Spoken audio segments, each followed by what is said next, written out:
So we're here to do the newspapers. Kojo, good morning to you. How are Hello, you? good morning. It's great to see you. Very well, thanks. Yeah, great too. Great too. You watched the match yesterday? I Really? did. You I did? watched the match, and I have two jerseys for this World Cup. So which Argentina country? and Nigeria. Okay, I have two. Too. I got England the other day after watching their last match against Panama. Great game that was. Yeah, yeah. And I didn't know. You see, I'm a big Messi fan. You know, Okay. and I want to see him doing well. I want to see him in the next round. And I believe that if they make it farther, their confidence will come back and they'll become more of a team. We've seen them do it before.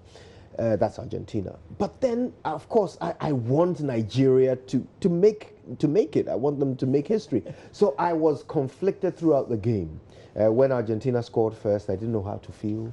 You know, I thought, well, Messi scored, yes, but no, Nigeria is down. And, oh, it was a crazy game. Yeah, it was.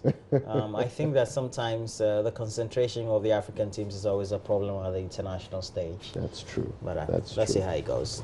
You got another jersey? You won Nigeria the other day? I'll get, I'll get the next jersey will be Belgium. Okay. Yeah. Ooh, I got England. Lukaku. I want Nice, Belgium. nice. So now, of course, I'm hoping Argentina suddenly becomes the team we know them to be. Aye. Fingers crossed, right? It's Belgium and Germany for me. Germany didn't have a great start, but Yeah. they But turned things around. They Yes. ended really well. Yeah. mm. Okay, guys, let's do the newspapers. Let's do that. Yeah. Shall Let's we start off with. Yeah, I was going to say, shall we buck the trend and start with the Business and Financial Times? Why not? Yes? Why Yeah. not? Why not? Okay, so taxes lost on $6 billion of smuggled gold is the banner headline. And we heard about this first when Dr. Baumia mentioned it during the Meet the Press, the last Meet the Press that the Jubilee House organized. And yeah, he mentioned how he went to Dubai and got told of billions of gold that they are buying from Ghana, which Ghana has no record of. And clearly we're losing a lot of tax on it. The story tells you a lot more. Vodafone to list on Ghana Stock Exchange after debt restructuring. It seems to be the telco's preferred way of staying afloat. And that tells you something. We all assume telcos are making amazing profit off Ghanaians, don't we? We assume. Well, they are. It's not an assumption. They post their P&Ls, the profit and loss accounts. So Yes. we're able to interpret those financial statements. But if we're looking at those, then why are we assuming they're making Well, the thing is massive that profits? technology is changing, and especially for a sector where investment has to go more, will be in telecoms across the world. Before we got to 4G, because even 4G is not really 4G as it should be. Yeah. The West is already in 4G, the Of course, 5G. yes. Okay, and I'm sure they're going somewhere else. And we're not even going to go full 4G and go 5G. So it means that the investments in the facility, the equipment, the technology in itself will need more. And the market is what it is. It's not as if the market is going bigger than it is. Well, actually, that's the thing. It grew very fast, and then it's sort of It has the stagnated. capacity to grow. So yeah, I mean, I don't know how accurate we are when we discuss the profits that telcos are making, because clearly it appears that they don't feel they are making enough to be able to fund all of this infrastructural development that you're describing. So Vodafone, which is a massive global company existing in all continents of the world, they are going to go on the stock exchange in Ghana to raise money for some of these things. Now, this is the story that I think really we ought to start scratching our heads over. Which one? Pineapple's 10% market share drops to 3%. On the international market? International market. We used to mean do exports? very well, yes. Ghana had a 10% share of the international pineapple export market in 2004. But as of 2014, 10 years on, the share has declined to 3%. Okay, 10 to 3. That's 70% of our share lost in a period of 10 years. Okay, pineapple exports was generating $25 million in 2004. It's fallen to 17.5 million as of 2014. The shortfall is $7.5 million. And it's not just the money, but it's the market share.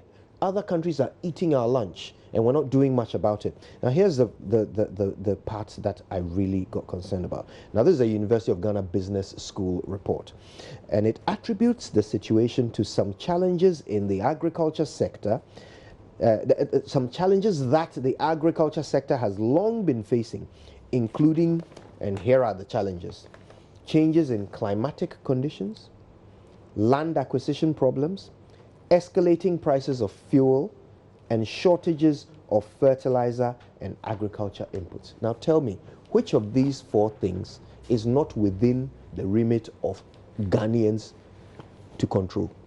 I think all of them are. All of them. Yeah. If it's climatic conditions, irrigation, right? Yeah. If it's problems with land It's acquisition, within our ambit to be yeah, able all of to them, have a tap all on. of them. We cause these problems. Yeah, we do. Just And like the way we have open drains instead of closed drains. Absolutely. And put waste on, or litter the streets instead of making sure that we keep waste well. Perfect example. Yeah. Yes, Roland. And as a result, 70% of our pineapple export market has disappeared Yes. in a period of 10 years, and it's going to get worse. Already for a market that is really small. Because Yeah. 25 million and even reducing to 17 million is still... It's still how much massive. did they buy the day are you for? 20 million? I don't know. Just beats my mind. Oh boy.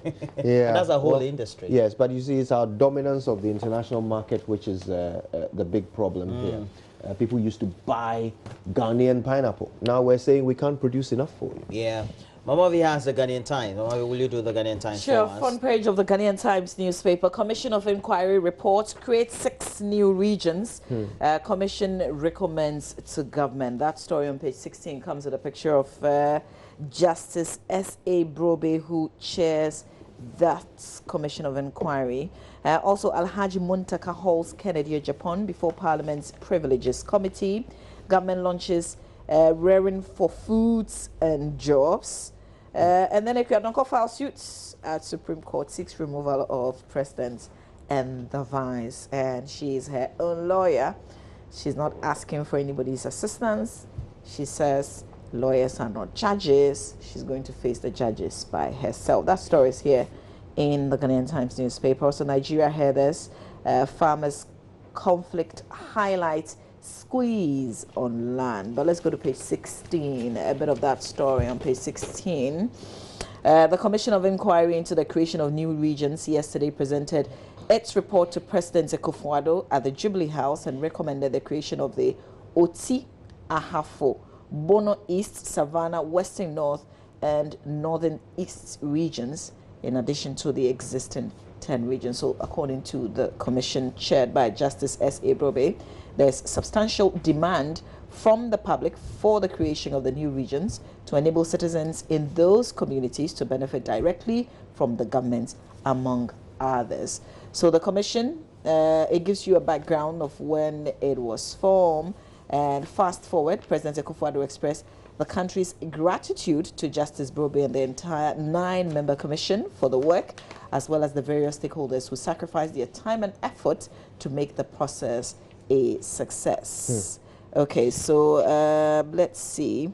The government would make the necessary recommendations to the Electoral Commission, an Electoral Commission that is not right now, it's almost at a standstill. We're not sure what is happening, to make preparations for the referendum to be held on the creation of the new regions and urge the public to participate actively in the exercise. So this is the president saying back to the commission after it finished its work. So the presidency is now going to make recommendations to the Electoral Commission, and then there will have to be a referendum. But before all of that, we have to get the Electoral Commission working again, because as it is now, nothing shows that they are active. Livestock production in the country is to receive a major boost next year as the government plans to provide more support to the subsector through a new agricultural campaign. It's dubbed Rearing for Food and Jobs and modeled after the ongoing Planting for Food and Jobs. The campaign would aid the reviving of the ailing sector and create more job opportunities. You can read on. It also gives you a figure of the jobs created in this sector, which a lot of people feel is debatable, by the way. And then Minority Chief Whip Alhaji Mohammed Mubarak Muntaka has appeared before Parliament's Privileges Committee to make a case of contempt against Asin Central member Kennedy Japan. Alhaji Muntaka Aswase MP has hauled the tough-talking Asin Central MP before the 31-member committee for what he said were contemptuous attempts or statements the latter had made against the legislature, calling the attention of the House to the said contemptuous statement in Parliament in Accra on June 6th. Alhaji Muntaka alleged that Kennedy Japan described the legislature as, quote, cheap, unquote, which has quotes, useless, unquote, Oseiche Mensah Bonsu as its leader. So the process started yesterday, but it was just the initial one. We wait for the MP at the center of this to be properly served, and then we will see how the processes will take off there. But back page of the paper, we've got some sports news. France top group with Denmark draw, heartbreak for Nigeria as Rojo saves Argentina's World Cup.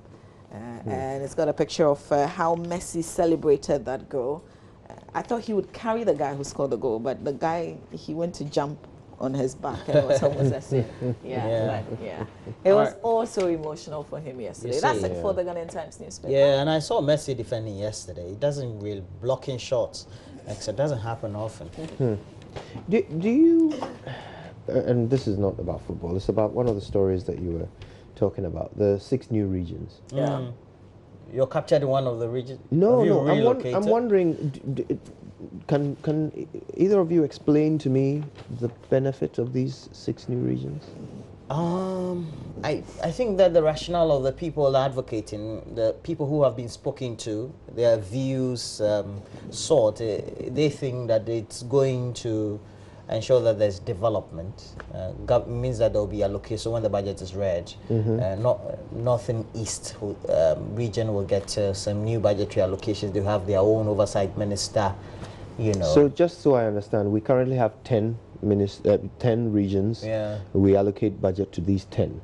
So when we create an extra 6, we allocate the exact same amounts that we have been allocating to 10 to these extra 6 as well, or will these 16 now split what 10 used to split?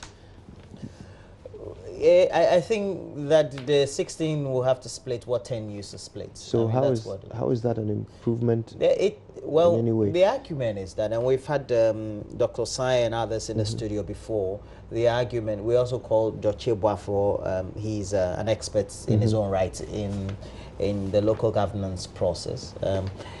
It is going to ensure proper focus on the various areas. I think that's... But the resources are finite.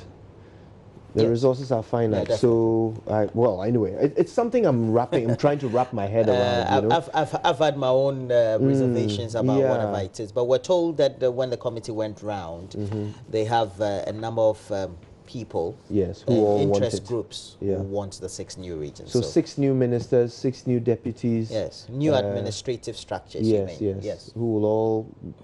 Yes. They won't be splitting salaries with the existing 10. No. They will get their all fresh new salaries. Okay. Okay. Well, so the story that appeared, is it a day or two ago, on the front page of the graphic about the Public Interest and Accountability Committee, PIAC, with the we had a swift reaction from the government, and Mustafa Hamid, who is the Minister of Communications, says PIAC got it wrong, and formally communicating government's own response, because we know that in its 2017 annual report presented at a public forum in Takoradi, from where the graphic coined the story, PIAC said only 37% of the utilized ABFA, we know it is the annual budget funding amount, was directed to capital expenditure. It was yesterday indeed, CAPEX, while other wrongful payments and activities were carried out. And it's something PIAC has been talking about, but we've had some swift reaction from government saying that, well, they got it wrong, that the total amount utilized was 332 million, well within the budget estimates and allocations or appropriation of 796 million, representing about 41.9% 7% utilization. So he is saying that there's been no breach, right, that the approvals also were made by Parliament, etc. Contrary to what PIAC found, and we know that PIAC is a body that is supposed to be doing the monitoring. I don't know. I guess what the minister is saying is that PIAC made calculations based on how much has been spent from the ABFA, not how much was allocated. Yes, true. Now, if they had gone with how much was allocated, they would have found that it's all within appropriately. Yeah, appropriately. Although, let's not forget that PIAC mentioned or asked the question, where is the rest of the money? Yeah. So if you didn't use it, if it was allocated and you didn't use it, where is it? What did you do with it? Because the law prescribes what to do if you don't use it. So rather than tell us that, oh, we haven't spent it, you know, where is it? Yeah, that's a question. That's a question. On page 19, we have referendum on election of MMDs expected in September 2019. We brought you a story with this morning also on the channel, on the show, which Haji Ali Mahama, the minister responsible for the sector. But the referendum is intended to amend the entrenched constitutional provisions, and so by 2019 September, we expect to have a referendum to say yes or no to having MMDCs elected. I'm told it's going to happen on partisan basis, definitely, like happens elsewhere. You know, the leanings of these mayors, etc.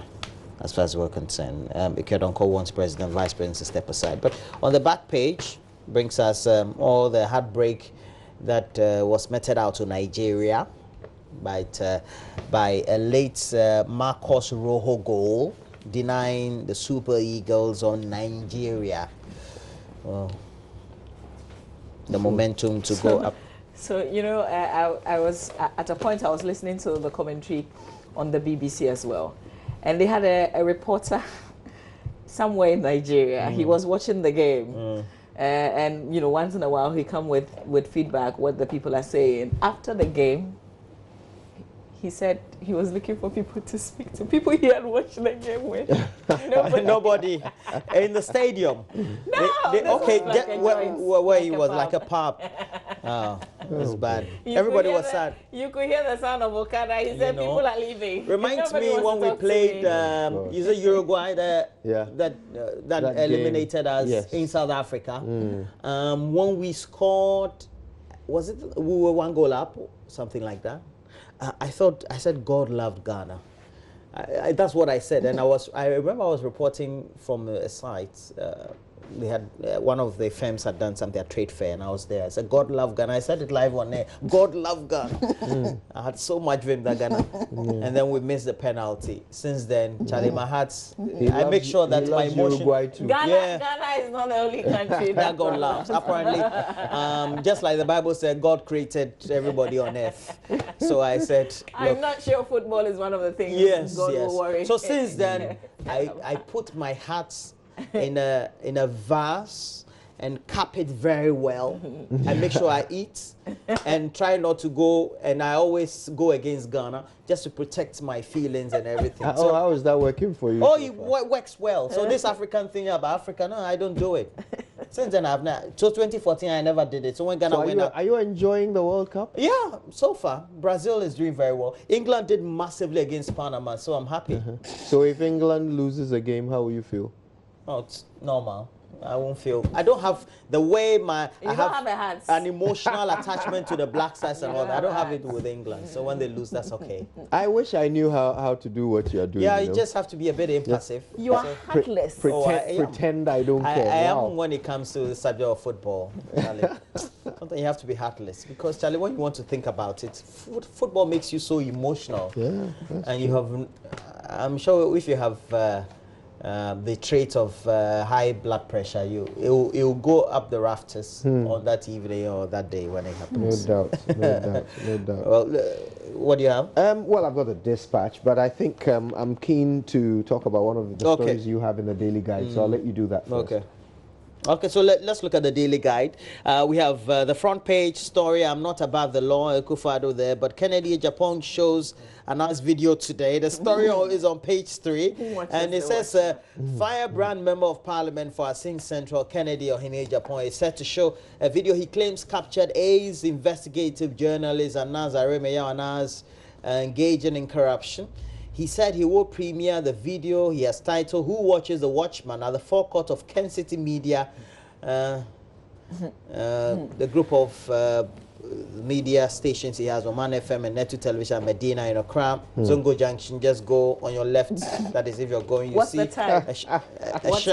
a Shell filling station. What time? The MP has involved the time, no time here. No time, okay. No time here. Nice Google Maps reference there from so Zongo Junction, you go about 3 meters, you turn left. On standby, so you can come and get some popcorn and, you know. The MP, who clearly does not appear to be a fan of Anna, has stated, questioning the modus operandi of the journalist whose name evokes fear in people, especially the political elites and the powerful in society. Yeah, it's like... he's had his emotions worked out over Anas. I'm not sure Anas also has emotions worked out over him.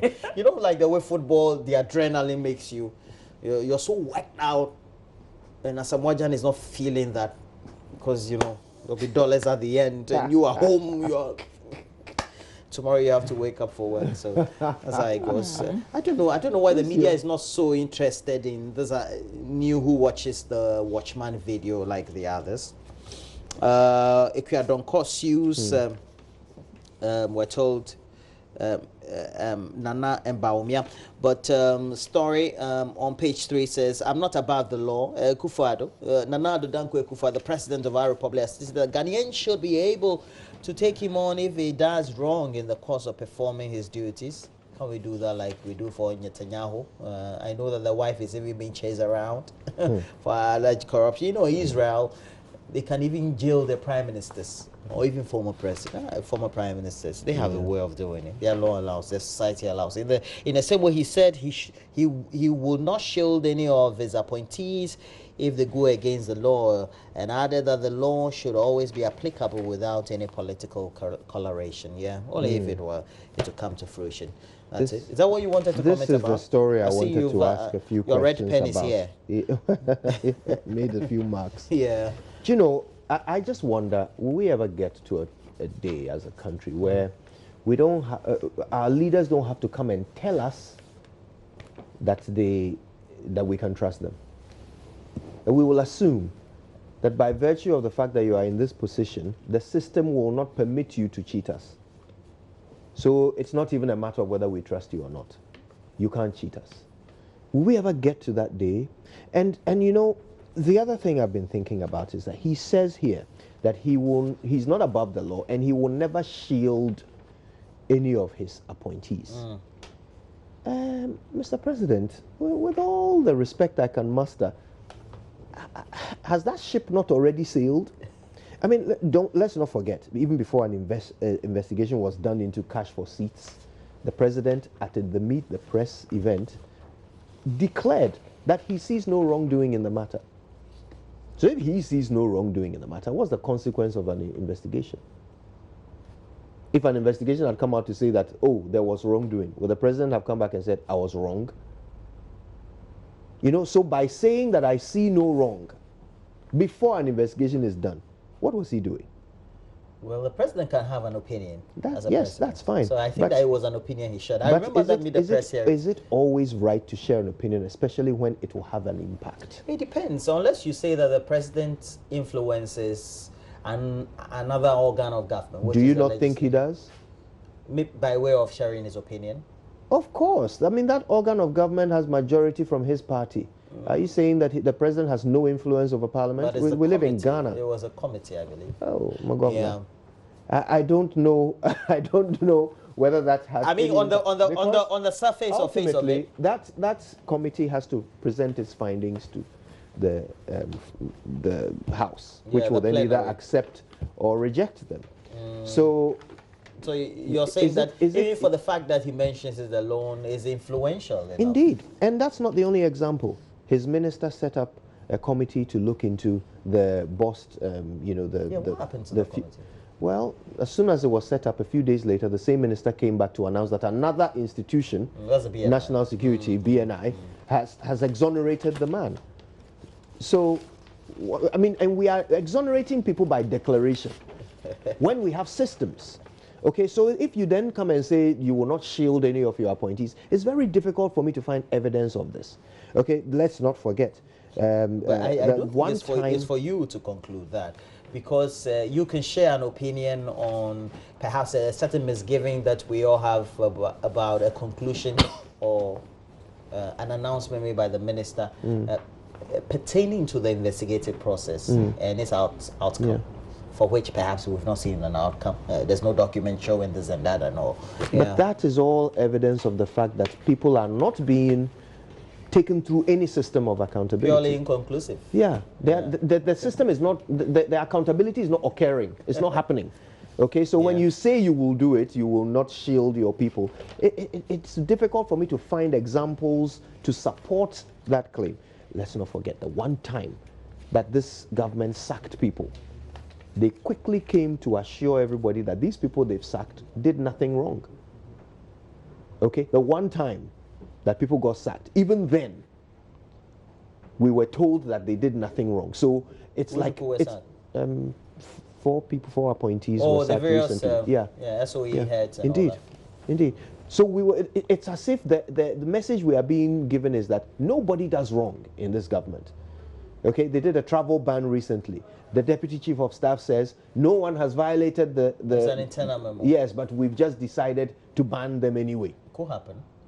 Well, it has happened, hasn't it? Yeah, so there's a certain message being sent out there. You might say it's an assumption, but look, everything you say matters when you are a president or when you are in government. Everything you say matters. And these are the things they've said. You know, so it's difficult for me to align it with that reconcile. Yeah. Well, African governments and the way we operate. But I think that'll be it. The graphic is telling us that Germany is to complete a comeback against South Korea, and they're hoping that South Korea would be the loser in that game. It's one of those matches that will be taking place today. At the same time, when Germany will be playing South Korea, Mexico also will be locking horns with Sweden, and that will all be at 2 p.m. 2 p.m. All right. So that would do for the newspapers. You have the Finder. We'll look at that. Then we'll go to myjoyonline.com. Front page of the Finder newspaper, $750 million debts. VRA owes Ghana Gas, alarms PIAC. So PIAC has also been going to, as part of that report that it issued, there's also a bit on the VRA where it makes the revelation that VRA's debt to Ghana Gas is over $750 million as of the end of 2017. And this amount, it says, is significant because the Atuabo gas plants was constructed at a cost of $1 billion from a loan from the Chinese government, which the Ghana government has to pay back. So there's a further breakdown, 78.1 billion MMSF produced in 6 years. Ghana Gas owes GMPC some $230.3 million. Ghana received $94.7 million worth of gas in 2017. Ghana Gas sold $360 million worth of gas in 2017, and VRA received lean gas worth $279 million. So there's this kind of breakdown. It's giving you back-to-back accounts of what has happened. It will be good to spend a bit of time on scary, this. Yeah. $750 million. A lot of money. Yeah. Yeah. $1.162 billion rice import bill is a disaster. That's according to the Ministry of Food and Agriculture. You can read on. Basically, these are the headlines. On the front page, at least, there are a lot more stories. Just grab the Finder newspaper. I guess we go online now. So we go to myjoyonline.com, Kojo, and we have a couple of stories there. It should be on the screens now. Let's see what we have. Zimbabwe attack politically motivated. And that is what Emerson Mnangagwa is saying. He suspects a faction formerly supporting Grace Mugabe was behind the attack. Well, I wonder what they will achieve with that. If they get rid of him, Grace Mugabe doesn't become the president. Photos, Anas surprises 3-year-old girl who went to school in Hood. Oh, that's a beautiful story there. Investigative journalist Anas Aremia Anas on Tuesday paid an unannounced visit to Holy Trinity Lutheran School and Kwadaso Estates in Kumasi in the Ashanti region, where a 3-year-old girl who went to school on career day dressed up as Anas must have been over the moon to see her hero in the flesh. That is if it was indeed Anas, because there are that several. was Anas. It was it? That was okay. Anas. All right, wonderful. 17 U.S. states sue Trump administration over migrant separations, and rule of law is beautiful, isn't it? But yes, 17 of the states of the United States have sued. But we know that the highest court of the land, the Supreme Court in the U.S., has upheld. Yes. Yeah. That so decision itself. yes, but the law really could be promulgated. Yes. So we'll see how this. We'll see how this goes. I don't know if there's precedent of it. I know that there were 2 state attorneys who took Trump on earlier and won. No matter what it is now, the Supreme Court has ruled, and in the... But that reminds me of the work that Professor Tsuguba did that generated all that controversy. You can take the Supreme Court judges of the United States. Exactly. You can take those judges in the U.S. and you can tell. I mean, you can say where they're coming from. Whether they're conservative or liberals, or they're gays or not gays. And they actually state it. Yes. Okay. It's public. Yes, and they don't hide it, which makes sense to me. And when one is about retiring, and now that Trump is there, everybody is thinking, oh, we will have another conservative on that table, and you will lock the Republican down for forever. I know, I know. If not that we're making comments, but we haven't gotten there. We haven't gotten there, and it makes a lot of sense. We should get there by this time. We should have been getting there. No, we're not ready for that. We're not ready. Well, I mean, when you sit back, even Anas is being haunted. With the work that for a judge to say that did. You remember he said he was going to delete the stuff? The research in itself. Even what we did with it in this country. So I kind of understand why we shouldn't get there quickly. Yeah, we're too... you mean why we can't get there quickly? We should. No, we why can't. we shouldn't get there quickly? No, we should. We're too, but we can't. We're not exactly matured in that sense. Yeah. We will make everything petty. That's right. Yeah. Now, if we were matured, it would be good. Yeah. So that's what I mean when I say we should get there, but we can't. At the moment, we can't. We can't. Maybe one day. Maybe one day. Okay. So we have the latest from Benedict. Benedict is here with the latest sports. Went to Russia and came back. No, he hasn't been because Ghana. But Benedict, we should get to a point where even if we don't qualify, we should have Ghanaians in Russia, like reporters, watching the game, and because I feel like maybe we should learn the culture of saving towards the World Cup, even if your country does not qualify, and just the next World Cup will be held where? That will be in... as for that one, I'm not dreaming to be there. We are in 20 what? 18, that'll be Qatar. I'm not dreaming to be there. I want the United bit. We have to the go US, to Canada, and the whites, that's what and they Mexico. always do. Like when they know in the next 4 years the World Cup will come, what they do is they save and towards then So if your country doesn't even qualify, Benedict, I think we should meet in Qatar, right? When I'm through with this job, that's something I'll do. When you're through with the job, yes, that's something I'll do. But Benedict, be through with this job. Tell us so that we know. So, we'll keep reminding you. Benedict, there's a deputy general secretary of the GFA meeting with FIFA. There's something slated for, is it Thursday? Yes, it's Thursday. You know, the initial communique was that government were supposed to meet, officials of government were supposed to meet officials of FIFA in Zurich. So yesterday, the official who was here in Ghana to meet the sports minister as well as other key officials of government wrote a letter to the sports minister requesting that the Alex Asante, who is Protocol Officer, International Relations Manager at the Football Association, and also lawyer Kwekweya, who is an emergency committee member. He doubles as executive committee member of the FA. So those two will join Dr. Papa Kwesi, owner of Omina Sharks, and then Nana Sambru Batla, former Football Association chairman. So they will add up to the officials from government to meet FIFA officials on Thursday. That's where in Zurich. Yeah, Zurich. Yeah. Okay. Okay. Dr. Papa Kwesi. So sorry, I was going to ask about that interim committee that government set up.